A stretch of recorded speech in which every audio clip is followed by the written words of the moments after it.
सहारा के लोगों ने अपनी डायरी में लिखा है कि हमने नरेंद्र मोदी जी को पैसा दिया है। राहुल ने प्रधानमंत्री पर लगाए भ्रष्टाचार के बड़े आरोप। कहा, गुजरात के सीएम रहते हुए सहारा ने मोदी को दिए 40 करोड़। बीजेपी का प्रहार, आकाश से पाताल तक भ्रष्टाचार में डूबी कांग्रेस। हताश हुए राहुल। कांग्रेस के शासन में पृथ्वी के किसी भी अंग को छोड़ा नहीं गया। राहुल गांधी बार बार अपनी पार्टी को अपनी अगुवाई में हरा रहे हैं, इसलिए हताश है। 5,000 रुपए से ज्यादा डिपॉजिट पर आरबीआई का यू टर्न। केवाईसी वाले खातों पर नहीं लागू होंगे नए नियम। कांग्रेस ने आरबीआई पर कसा तंज। कैबिनेट ने वेतन एक्ट के अध्यादेश को मंजूरी दी। 18,000 तक पाने वालों को चेक या ऑनलाइन पेमेंट देने का भी विकल्प। बाजार में लगातार छठे दिन गिरावट। ऊपरी स्तरों पर नहीं टिक पा रहा है बाजार। निफ्टी 8,100 के नीचे बरकरार। तमिलनाडु के चीफ सेक्रेटरी राम मोहन राव के ठिकानों पर आईटी की रेड। ममता बनर्जी ने केंद्र पर लगाया फेडरल स्ट्रक्चर को कमजोर करने का आरोप।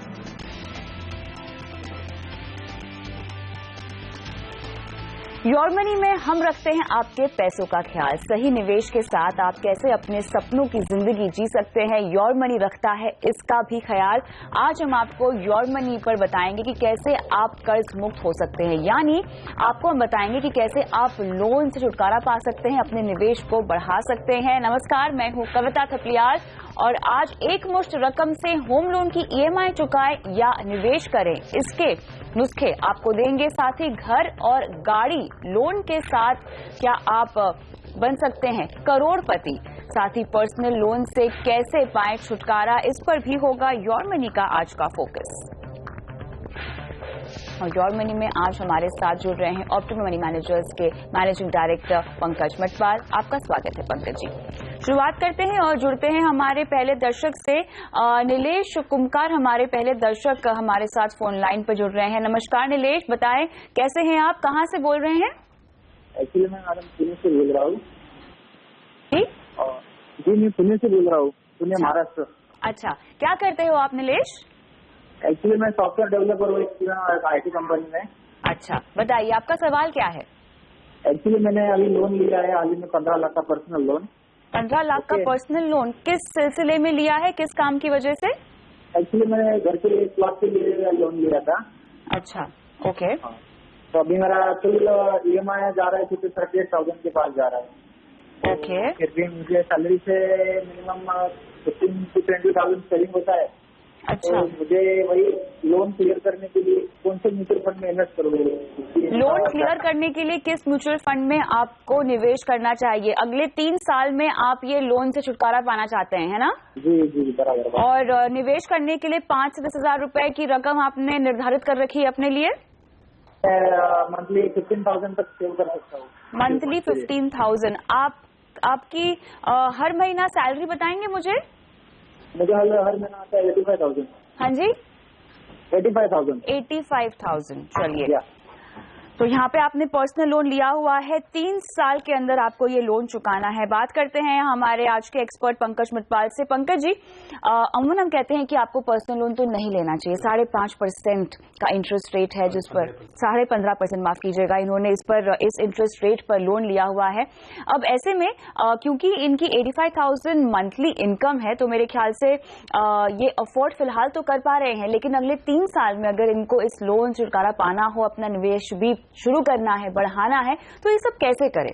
जी, पहली बात तो ये है कि अगर जो सवाल है कि 15.5% पे लोन है, उसको रीपे करने के लिए कहीं एसआईपी करें और फिर ये चाहते हैं ऐसा कि वो एसआईपी करें या इन्वेस्ट करें म्यूचुअल फंड में, ताकि उससे जो रिटर्न मिले और एक कॉर्पस इकट्ठा करके, पूंजी इकट्ठी करके अपना लोन चुका पाए। तो उसमें इनको जो रिटर्न मिलने चाहिए इन्वेस्टमेंट के ऊपर, वो 15.5% से ज्यादा मिलने चाहिए। बिल्कुल। और साथ ही ये है कि वो कुछ ऐसी चीज हो जहां पर आपको गारंटी जैसी हो। तो मेरी सलाह ये होगी, म्यूचुअल फंड में इन्वेस्टमेंट करने की बजाय, क्योंकि वहां पर रिटर्न्स गारंटीड नहीं है, और आप क्योंकि 3 साल में करना चाहते हैं। हम जब बात करते हैं इक्विटी की, जहां पर कुछ ज्यादा रिटर्न मिलने की उम्मीद होती है, वहां पर आपका नजरिया लंबा होना चाहिए। तो ऐसे में सलाह ये होगी कि आप कहीं और इन्वेस्ट करके पूंजी जुटाने के बजाय अपना जो लोन है उसी को ज्यादा पे करना स्टार्ट करें। जो भी आपकी EMI है उसके एडिशन में आप और पैसा रीपे करें। अब यहां पर जब रीपे करते हैं तो बैंक आपसे कुछ प्रीपेमेंट चार्जेस ले सकता है, लेकिन उसके लिए भी अगर आप बैंक से बात करते हैं तो वहां पर नेगोशिएशन पॉसिबल है। आप अगर देखिए म्यूचुअल फंड में इन्वेस्ट करके और फिर जो पूंजी बनाते हैं उससे आप अगर फोरक्लोज करते हैं तब भी आपको फोरक्लोजर चार्जेस पे करने होंगे। उसके बजाय अगर महीना दर महीना आप एडिशनल पैसे देते जाते हैं लोन अकाउंट में तब भी शायद आपको चार्जेस पे करने पड़े, या जैसे मैंने बताया कि आप अगर बैंक में बात करें तो उसमें वो माफ हो सकता है या थोड़ा कम हो सकता है जो चार्जेस हैं, आप वो देखें। लेकिन मेरी सलाह यही होगी कि आप उसको कहीं इन्वेस्ट करके पे करने के बजाय लोन अकाउंट में ही पे करते जाएं। यानी नीलेश जी, जो इस रकम की आपने SIP शुरू करने का यहाँ पर सोचा था उसी रकम को आप अपनी EMI में जोड़ दीजिए और लोन को जल्द से जल्द चुकाने पर पहले आपको फोकस करना होगा। आपको हम फिलहाल ये सलाह दे रहे हैं। क्या आपको किसी लक्ष्य के तहत भी निवेश करना है नीलेश जी?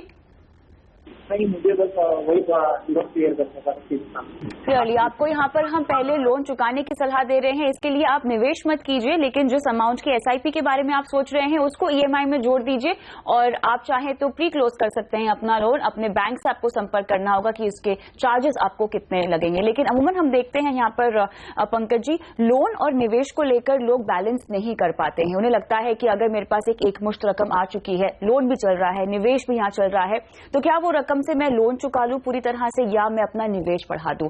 ये कॉल हम कैसे ले पाए?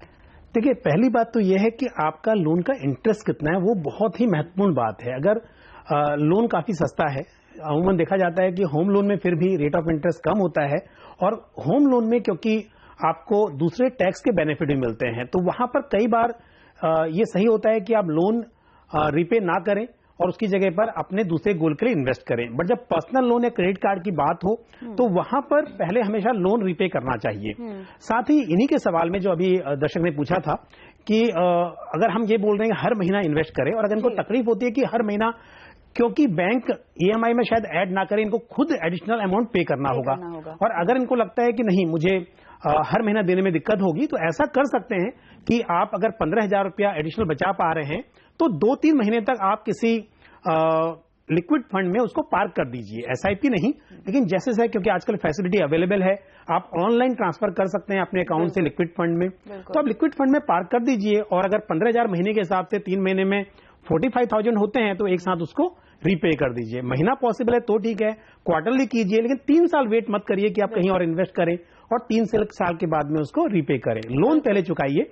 बस जो आपने सवाल पूछा उसमें यही है कि अगर होम लोन जैसी चीज है जहां पर आपका रेट ऑफ इंटरेस्ट कम है, टैक्स के बेनिफिट हैं, शायद किसी सवाल के जवाब में हम उसको विस्तार से बात भी करेंगे। सवाल है, और फिलहाल जो हमने सवाल लिया था वो केवल एक ही लोन का था, लेकिन ऐसे भी कई दर्शक हैं जिन्होंने 3 लोन भी ले रखे हैं। और राज इसी तरह के दर्शक हमारे साथ फोन लाइन पर हैं। नमस्कार राज जी, बताएं कहां से बोल रहे हैं, कैसे हैं आप, क्या करते हैं? हेलो। हाँ राज, आपकी आवाज मुझे आ रही है, बताइए। जी मैं एक बैंकर हूँ, मेरा ग्रॉस सैलरी है 53,000। ठीक है। मेरा EMI जाता है around 13,000 plus 10,000 plus 4,000 housing loan के EMI जाते हैं मेरे। ठीक है। तो 13,000, 10,000 और 4,000 है ना? 4,000, हाँ ठीक है, ओके। तो मुझे म्यूचुअल फंड में इन्वेस्ट करना चाहिए कि पहले मेरा होम लोन जो है वो पहले क्लोज करना चाहिए? अच्छा, आपने अपने सवाल में जो आपने ईमेल के जरिए हमसे पूछा है, आपको 15 साल बाद करोड़पति भी बनना है, तो क्या इस लोन के साथ आप करोड़पति बन पाएंगे या नहीं, इसका नुस्खा हम आपको देंगे। निवेश कितना कर पाएंगे? देखिए, कमाई आपकी 52,000 रुपए है हर महीना, और यहाँ पर हम देख रहे हैं कि आपकी एक बहुत मोटी रकम EMI और कर्ज उतारने के लिए निकल जा रही है, तो ऐसे में आप निवेश कितना कर पाएंगे? आपका घर का खर्चा कैसे चलेगा? हेलो। हाँ राज, ये जो हाउसिंग प्रॉपर्टीज है उनसे मेरा रेंट इनकम भी आता है 10,000 और 12,000। 10,000 की आपको रेंट इनकम भी आती है, बताइए। तो ये 10,000 को ही आप निवेश करेंगे? हाँ, इसी को इन्वेस्ट करना, साथ में कुछ सेविंग होती है तो उसको इन्वेस्ट करना है। चलिए ठीक है, तो यहाँ पर पंकज जी, जैसा कि हमने सुना, राज के पास 2 घर के लोन्स हैं जिनकी EMI चल रही है और एक कार का भी इन्होंने कर्ज लिया हुआ है 4,000 रुपए हर महीना, इसके लिए भी ये पे कर रहे हैं। लेकिन रेंटल इनकम भी है जिसको ये निवेश करना चाहते हैं और 15 साल में बनना चाहते हैं करोड़पति। इनकी फाइनेंशियल प्लानिंग कैसी है? लोन पोर्टफोलियो के बारे में अगर मैं पूछूं तो देखिए, इन्होंने क्योंकि बोला है कि दोनों घर रेंट पर दिए हुए हैं, तो मतलब इन्वेस्टमेंट के हिसाब से 2 घर लिए हुए हैं। रियल एस्टेट में इन्वेस्टमेंट काफी है, लोन लेकर वो भी, लेकिन बाकी एसेट्स में शायद जो अपने पास इंफॉर्मेशन है वो नहीं है। तो एक तो पहली बात यह है कि किसी भी व्यक्ति को अपना जो EMI है वो 30% ज्यादा होगा तो 40% तक ही रखना चाहिए। इनकी सैलरी के हिसाब से जो EMI है वो थोड़ी ज्यादा है, तो वो मेरे हिसाब से थोड़ा सा मतलब आपका बैलेंस बराबर नहीं है अपनी इनकम और एक्सपेंस और इन्वेस्टमेंट के बारे में या लोन के हिसाब से। ये सभी चीजें हमेशा संतुलित रहें तो अपना फाइनेंशियल प्लानिंग बराबर होती है। बट जैसा आपने बोला कि आपको रेंट से इनकम हो रही है इसलिए आप इन्वेस्ट करना चाहते हैं, ऐसे में अगर 1 करोड़ रुपया जुटाना है आपको 15 साल में, तो सलाह ये होगी कि आप इक्विटी म्यूचुअल फंड में इन्वेस्ट कीजिए, क्योंकि ज्यादा रिटर्न मिलने की उम्मीद आपको इक्विटी से ही रहेगी। और यहां पर अगर आप एक सिंपल सा तरीका बताता हूं, 13,000 रुपया महीने से आप स्टार्ट करें फर्स्ट ईयर में, क्योंकि समय के साथ आपकी इनकम भी बढ़ती जाएगी। तो आप 13,000 पर मंथ से SIP से स्टार्ट कीजिए और हर साल शुरुआत में ही अपनी जो इन्वेस्टमेंट जो SIP का अमाउंट है उसको 10% से बढ़ाते जाइए। अगर इस तरह से देखेंगे और अगर 12% का रिटर्न आपको मिलता है, जिसकी आप उम्मीद कर सकते हैं क्योंकि लंबा नजरिया है, तो एवरेज आपको 12% के हिसाब से इक्विटी फंड से उम्मीद करनी चाहिए। तो ऐसे में आपको 1 करोड़ रुपया जुटाना 15 साल में संभव हो पाएगा। तो यहाँ पर कौन से फंड की रिकमेंडेशन आप करेंगे? देखिए, आप थोड़े से लार्ज कैप और साथ में मिड कैप फंड अपने पोर्टफोलियो में शामिल कीजिए। लार्ज कैप में ICICI prudential focus blue chip fund, Birla sun life frontline equity fund, SBI magnum blue chip fund, इन 3 फंड में से आप कोई भी 2 फंड ले लीजिए। साथ में मिड कैप में आप Birla sun life pure value fund को इंक्लूड कर सकते हैं। साथ ही जैसे मल्टी कैप फंड है ICICI prudential value discovery fund, इस फंड को आप अपने पोर्टफोलियो में शामिल कर सकते हैं। चलिए, तो यहाँ पर हमने आपको सलाह दे दी है, राज जल्द से जल्द निवेश की शुरुआत कीजिए। 13,000 रुपए फिलहाल आपको हम कह रहे हैं कि इससे आप इस राशि से आप शुरुआत कर सकते हैं अपने निवेश की, लेकिन आपको हर साल लगभग 10% की दर से अपने निवेश को बढ़ाना भी होगा। रुकते हैं एक छोटे से ब्रेक के लिए।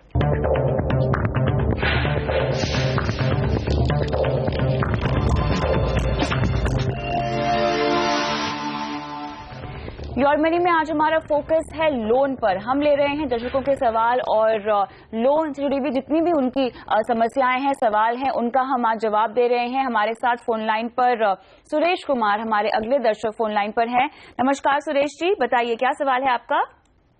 मैडम नमस्ते। मैडम मैंने फर्स्ट टाइम लोन लिया है HDFC से प्लाट परचेज के लिए। मैडम मैं जानना चाहता हूँ कि इसके इंटरेस्ट में मेरे को इनकम टैक्स में बेनिफिट मिलेगा या नहीं? ठीक है, आपने ये जमीन खरीदी हुई है?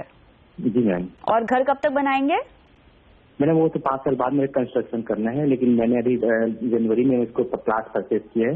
ओके, 5 साल के बाद आप कंस्ट्रक्शन करेंगे। फिलहाल इन्होंने 6 लाख का होम लोन लिया हुआ है घर बनाने के लिए।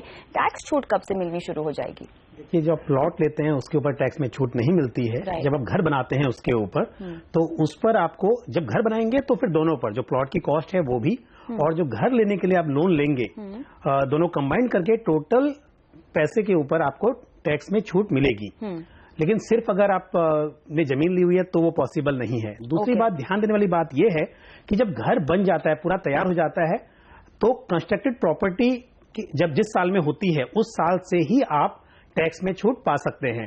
अगर ड्यूरिंग कंस्ट्रक्शन पीरियड जो आपने इंटरेस्ट पे किया हुआ है उस पर उस वक्त तो छूट नहीं मिलेगी, पर जिस साल से आपका घर कंप्लीट हो जाएगा उस साल से आप जो आगे की EMI भर रहे हो उस पर भी और जो ड्यूरिंग कंस्ट्रक्शन पीरियड आपने भरा था उसके ऊपर भी टैक्स में छूट मिलेगी। लेकिन ये समझना होगा कि ड्यूरिंग कंस्ट्रक्शन पीरियड जो टोटल इंटरेस्ट भरा है वो 5 साल के अंदर आपको क्लेम करना है। टोटल अमाउंट डिवाइडेड बाय 5, तो स्प्रेड ओवर 5 ईयर्स, मतलब सेम अमाउंट हर साल 5 साल तक आप क्लेम कर पाएंगे। इस तरह से आपको क्लेम करना होगा।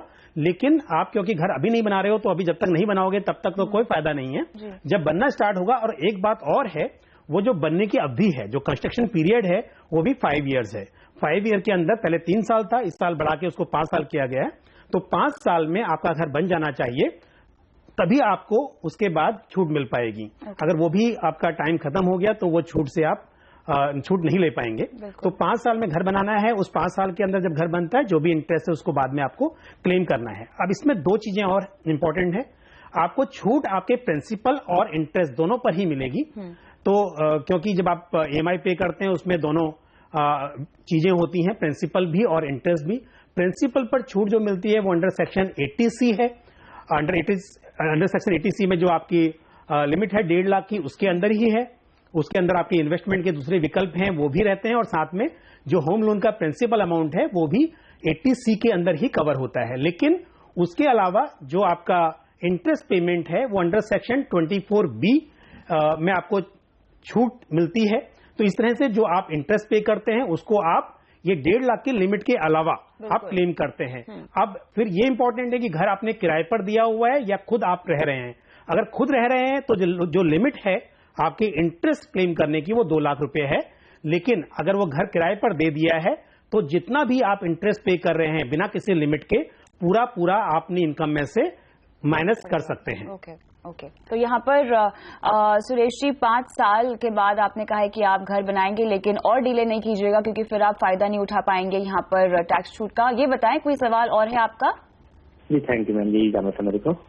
चलिए, उम्मीद करते हैं कि आपको सवाल का जवाब मिल गया हो। लेकिन ऐसे में हमने देखा है कि कई बार होम लोन की अगर हम बात करें पंकज जी, तो ये गुड लोन माना जाता है। हम कहते हैं कि इसको अगर आप रखेंगे, कंटिन्यू करेंगे अपने पोर्टफोलियो में, तो आपको टैक्स छूट तो अगर मिल ही रही है तो इसको जल्द ही निपटाने में भी आपको ज्यादा कोशिश नहीं करनी चाहिए। उसके बजाय आप अपने निवेश को तवज्जो दीजिए, वहां पर आपको बढ़ोतरी करनी चाहिए। लेकिन कई लोगों को लगता है कि ये तो कर्ज है हमारे ऊपर, लाइबिलिटी है, जितना जल्दी हो सके इससे हमें मुक्ति पा लेनी चाहिए।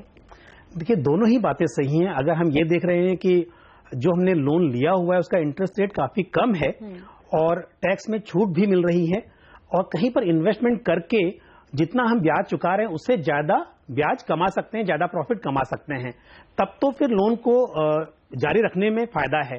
अदरवाइज दूसरे केस में यह अच्छा होगा कि पहले लोन चुकाया जाए। लोन में जो टैक्स की छूट की हम बात करते हैं, कई बार यह भी होता है, कहने के लिए तो सही है कि आपको टैक्स में छूट मिल रही है, लेकिन लिमिट है। अगर वो सेल्फ ऑक्यूपाइड हाउस है तो 2 लाख की ही लिमिट है। अब अगर आप 3 लाख 4 लाख का इंटरेस्ट पे कर रहे हैं पर क्लेम सिर्फ 2 लाख ही कर रहे हैं और सेल्फ ऑक्यूपाइड हाउस है, तो क्यों ना उतना चुका दिया जाए ताकि आपका इंटरेस्ट सिर्फ 2 लाख के अंदर ही रहे। साथ ही प्रिंसिपल अमाउंट, क्योंकि लिमिट 1.5 लाख की अभी तक, आगे बजट में अगर कुछ बढ़ गया तो अच्छी बात है, जो हम रिक्वेस्ट करेंगे फाइनेंस मिनिस्टर से कि बढ़ाया जाए उसको। लेकिन अभी तक की जो लिमिट है उसके हिसाब से फिर 1.5 लाख तो वैसे ही बच्चों की ट्यूशन फीस है, आपका EPF कॉन्ट्रीब्यूशन है, या थोड़ा बहुत इंश्योरेंस या PPF वगैरह होता है उसमें ही पूरा हो जाता है, तो प्रिंसिपल अमाउंट भी जरूरत नहीं पड़ती है। तो ये सब देखकर अगर आपको सच में फायदा हो रहा है तभी आप उसको जारी रखें, अदरवाइज क्लोज कर दो। चलिए, और अगर लोन से ही जुड़ा हुआ आपका कोई सवाल है तो आप हमें अपना सवाल भेज सकते हैं, व्हाट्सएप कर सकते हैं अपने नाम के साथ, आप हमें ईमेल भी कर सकते हैं mf@moneycontrol.com पर अपने कॉन्टैक्ट नंबर के साथ, ताकि अगर डिटेल्स की कमी हो तो हम कॉल करके आपसे और डिटेल्स ले सके। कॉन्टैक्ट नंबर जरूर भेजिएगा। फेसबुक के पेज पर भी आप अपना सवाल पोस्ट कर सकते हैं कॉन्टैक्ट नंबर के साथ। @kavita.th पर भी अपना सवाल आप हमें भेज सकते हैं। फिलहाल रुकते हैं छोटे से ब्रेक के लिए।